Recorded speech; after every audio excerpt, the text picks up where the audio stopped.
વર્ષ 2025ની વિદાય અને 2026ને આવકારવાના પર્વ નવા વર્ષના સૂર્યોદય સાથે ખ્રિસ્તી સમુદાય દ્વારા ચર્ચમાં પ્રભુ ઈસુની પ્રાર્થના કરી હતી। ત્યારે આજ રોજ અંકલેશ્વરમાં ખ્રિસ્તી સમુદાય દ્વારા નવા વર્ષના સૂર્યોદય સાથે વિવિધ ચર્ચમાં વિશેષ પ્રાર્થના સભા યોજાઈ હતી, જેમાં સુખ શાંતિ અને ભાઈચારા માટે પ્રાર્થના કરી નવા વર્ષની શ્રદ્ધા, ઉમંગ અને ઉલ્લાસભેર ઉજવણી કરી હતી। વિવિધ ચર્ચોમાં પ્રાર્થના બાદ એકબીજાને નવા વર્ષની શુભેચ્છા પાઠવી હતી।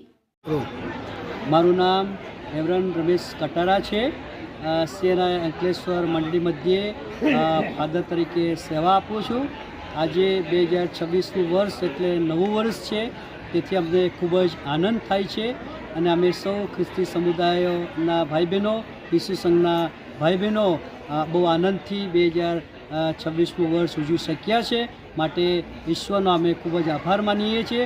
સાથે સાથે આપના માધ્યમ દ્વારા સાંભળનાર દરેકને 2026નો એ આશીર્વાદિત સંદેશો અમે આપવા માંગીએ છીએ કે 2026નું વર્ષ આપ સૌને માટે પ્રેમ, આનંદ, શાંતિ અને સાજાપણું, લાંબુ જીવન, સફળતા, સુખ, સમૃદ્ધિ લઈને આવે એવો અમારો સંદેશ આપને પાઠવીએ છીએ। પ્રભુ ઈસુ ખ્રિસ્ત અમ સૌને પ્રેમ આપ્યો, એ જ પ્રેમ પ્રભુ તમને આપે। જે માફી આપી, જે સાજાપણું આપ્યું એ જ પ્રભુ તમને પણ આપે, એ જ આશીષ આપે, એવી અમારી શુભેચ્છા, શુભ સંદેશ તમને અમે આપીએ છીએ। Thank you so much.